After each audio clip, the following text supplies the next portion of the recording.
Nellore rural నియోజకవర్గం 37వ division.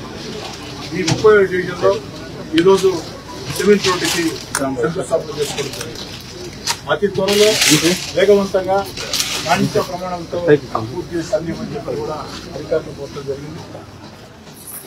2 నెలలైంది రాష్ట్రంలో తెలుగుదేశం పార్టీ కూటమి అధికారంలోకి వచ్చి.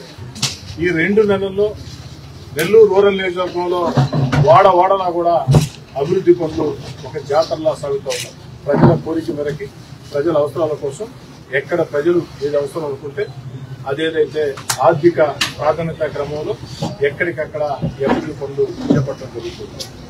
ముఖ్యంగా గత వైఎస్ఆర్ కాంగ్రెస్ పార్టీ ప్రభుత్వం అస్తవ్యస్త, అనాలోచిత, అరాచక విధానాలతో రాష్ట్రం ఆర్థికంగా దివాలా తీసింది. ఈరోజు రాష్ట్రంలో ఆర్థికంగా దివాలా తీసిన రాష్ట్రంలో ఎక్కడా కూడా అభివృద్ధికి నిధులు లేని పరిస్థితి. అయినా కూడా మన అపార అనుభవంతో రాష్ట్ర ముఖ్యమంత్రి నారా చంద్రబాబు నాయుడు గారు ఆర్థిక సంక్షోభంలో కూరుకున్నటువంటి రాష్ట్రాన్ని గాడికి పెడుతూ ఉన్నారు. ఇక్కడ కూడా అధికారుల సహాయ సహకారాలతో నెల్లూరు రూరల్ నియోజకవర్గంలో వాడవాడగా కూడా రోడ్లు, రైళ్లు, ఆలవలు, కరెంటు, మంచినీటి పైప్ లైన్లు వీటి కోసం శంకుస్థాపనలు ప్రారంభించడం జరిగింది. కొన్ని ప్రాంతాల్లో వేగవంతంగా పనులు జరుగుతున్నాయి, కొన్ని ప్రాంతాల్లో పనులు స్టార్ట్ అవుతాయి. ఈ అభివృద్ధి కార్యక్రమాలు ఈ నెలాఖరుగా కూడా నిరంతరం సాగుతూనే ఉంటాయి. ఈ నెలాఖరు తర్వాత అన్ని సమర్పించుకుని మళ్ళీ కూడా నిధులు కేటాయించడం జరుగుతుంది. మరీ ముఖ్యంగా 37వ డివిజన్. ఈ 37వ డివిజన్లో మాజీ మేయర్ నందిమండలం భానుశ్రీ గారికి ఒక రకంగా చెప్పాలంటే సొంత డివిజన్.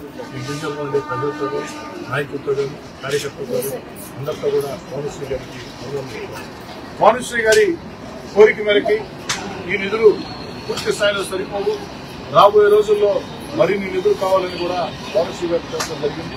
ఖచ్చితంగా వచ్చే నెల, ఆపై వచ్చే నెల, ఆ 2 నెలల రూపే మరో 50 లక్షల రూపాయల నిధులు ఈ డివిజన్ లో ప్రజలందరూ కూడా పిలుపునిస్తూ ఉన్నా. ఇందులో ప్రజల భాగస్వామ్యం, ప్రజల సహకారం పూర్తిగా అవసరం. మనము డివిజన్లు పరిశుభ్రంగా ఉండాలా. అదేవిధంగా ఎక్కడికక్కడ ప్రజలు మొత్తం కూడా ఎన్నికలు అయిపోయింది, ఎన్నికలు లేవు, ప్రజలు తీర్పునిచ్చారు. తెలుగుదేశం పార్టీ కూటమికి అధికారంలోకి వచ్చింది. నెల్లూరు రూరల్ నియోజకవర్గంలో నన్ను వ్యక్తిగతంగా లక్ష్యం చేసుకుని ఓడించాలని రకరకాల శక్తులు, యుక్తులు, ఇన్ని కుట్రలు, కుతంత్రాలు చేసిన చరిత్ర సృష్టించే 36,000 అక్షరాల 36,000 భారీ ఓట్ల ఈ పరిస్థితుల్లో రూరల్ నియోజకవర్గంలో ఎన్నికల సమయంలో కష్టం చేసిన తెలుగుదేశం పార్టీ కార్యకర్తలు కావచ్చు, జనసేన కార్యకర్తలు కావచ్చు, బీజేపీ కార్యకర్తలు కావచ్చు, నా శ్రేణులు కావచ్చు, వారందరి ఆకాంక్షలు, వారందరి గౌరవం నెరవేరే విధంగా, అదేవిధంగా రూరల్ నియోజకవర్గంలో ప్రజల ఆకాంక్షలు నెరవేరే విధంగా అభివృద్ధి కార్యక్రమాన్ని మరింత ఉధృతంగా తీసుకుపోతాం. తెలుగుదేశం పార్టీ, జనసేన, బీజేపీ కార్యకర్తలకి నా శ్రేణులు చూపిస్తా ఉన్నా. ఎక్కడా కూడా రాజకీయ కక్ష సాధింపులకు పాల్పడవద్దు.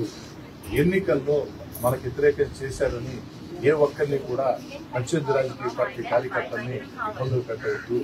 ఎందుకని చెప్తున్నానంటే ఎన్నికలు పూర్తయి ప్రజలు తీర్పునిచ్చారు, మనకు అనుకూలంగా తీర్పునిచ్చారు.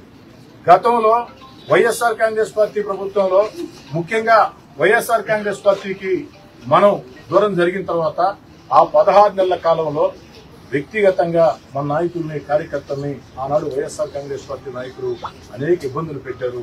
సోషల్ మీడియా వేదిక చేసుకుని తప్పుడు ప్రచారాలు చేశారు. వ్యక్తిత్వ హననాన్ని ఇబ్బంది పెట్టే రీతిలో, కుటుంబాలని ఛిద్రం చేసే రీతిలో ప్రవర్తించారు. వాళ్ళు ప్రవర్తించారని మనం కూడా అదే ఒరవడికి పాల్పడితే వాళ్ళకి మనకి తేడా లేకుండా పోతుంది ప్రజల దృష్టిలో.